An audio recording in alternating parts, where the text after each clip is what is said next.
ప్రభునందు నాకు అత్యంత ప్రియమైనటువంటి వాళ్ళారా, మన ప్రభువును రక్షకుడైనటువంటి యేసుక్రీస్తు వారి యొక్క శుభనామములో మీ అందరికీ నా హృదయపూర్వకమైన శుభములు వందనములు తెలియజేస్తున్నాను.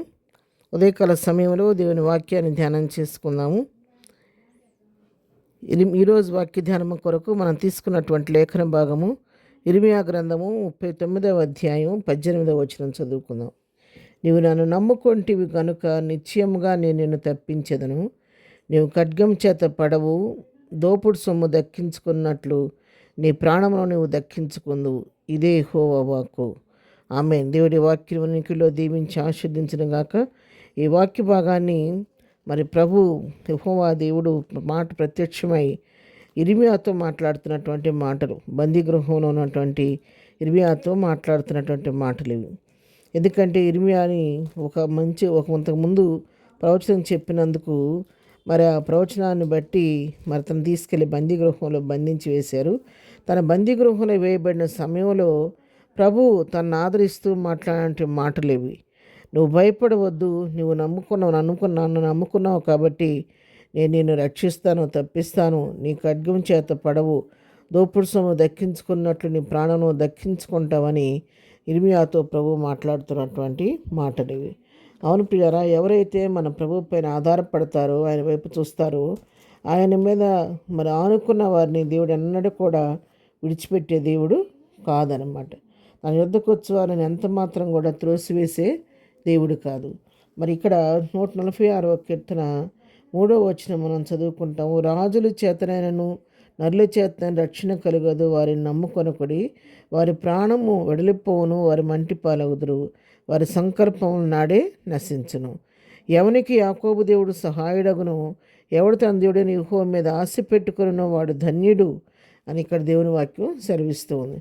రాజుల చేత మనకి సహాయం కలగదు, నరుల చేత మనకు రక్షణ కలదు, కానీ మనం తప్పించేవాడు, రక్షించేవాడు మన దేవుడే. వాళ్ళు మన భయపెట్టేవారు, రాజులైన నరులైన వాళ్ళు నశించిపోతారు, కానీ ఎవరికి యాకోబు దేవుడు సహాయంగా ఉంటాడో ఆయన వారిని అన్ని పరిస్థితుల్లో నుంచి తప్పించి వారికి మేలు చేసే దేవుడై ఉన్నాడని చెప్పని ఇక్కడ వాక్య భాగంలో మనం తెలుసుకుంటున్నాం.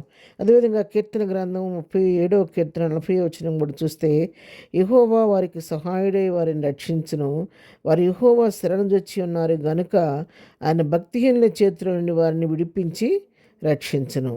యెహోవా వారికి సహాయుడిగా ఉన్నాడు.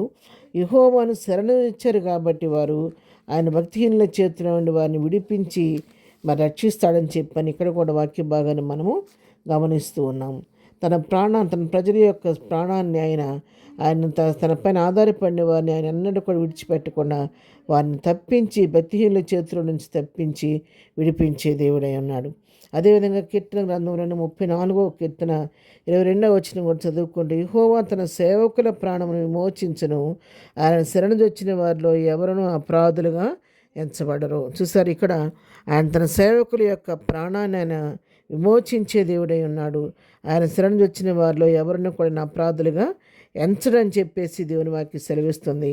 ఉదయకాలం ఈ వాక్యం మనందరితో మాట్లాడుతుండగా ప్రియులారా, ఈ దినాన మనం నేర్చుకోవాల్సిన పాఠం ఈ వాక్యం ద్వారా మనం ప్రభువు పైన ఆధారపడటం, ఆయన శరణుజొచ్చి ఆయన యొక్క సహాయం కొరకు మనం వేడుకుంటే, ఆయన నమ్ముకుంటే ఆయన తప్పకుండా ఇర్మియాతో చెప్పిన వాగ్దానం ఇది. ఉదయకాలం నీతో నాతో కూడా చెప్తున్నాడు.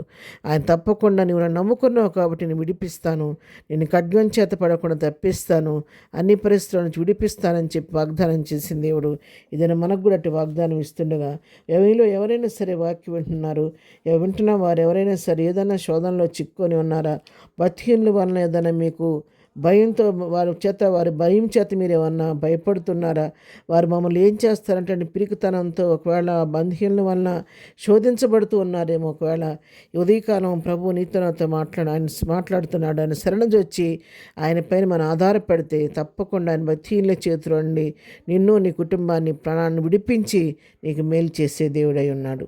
ప్రార్థన. ప్రేమగన్న తండ్రి, పరిశుద్ధుడైన మా ప్రియ ప్రభువా, మీ పరిశుద్ధ పాదములకు వెళ్ళలేని వందనములు స్తోత్రాలు చెల్లిస్తున్నాం తండ్రి. ప్రభువా, ఈ ఉదయకాల సమయంలో వాక్యం మా పిల్లలందరినీ దీవించండి నాయన. ప్రతి వారికి మేలు చేయని, ఎవరైనా ఏదైనా శోధనలు ఉంటే శోధనలు తప్పించండి. ఏదైనా మేము వెళుచున్న మార్గాల్లో తోడుగునండి, చేస్తున్న పనిపాట్లని సహాయం చేయండి. ఏదైనా బర్త్డే మ్యారేజ్ చేసుకుని బిడ్డలను దీవించండి, ఆశీర్వదించండి. బలహీనలు ముట్టండి, దుఃఖములను అనువాదార్చండి. ప్రతి వారి అవసరక్కర మీ నామలో తీర్చండి. అనేకులు ఈ వాక్యం విని బలపడటానికి అనేకులకు షేర్ చేసే మనసు ప్రభా సబ్స్క్రైబ్ చేసుకొని ప్రభా నీ వాక్యం ద్వారా దీవింపబడి నీ పనిలో పాలుభాగశ్రయ మనసు ప్రతి వారికి దయచేయమని యేసునామములో ప్రార్థించడి పొందుకొని ఉన్నాం తండ్రి. ఆమెన్. ప్రభు కృప సదాకాలము మనందరికీ తోడయుండి నడిపించును గాక. ఆమెన్.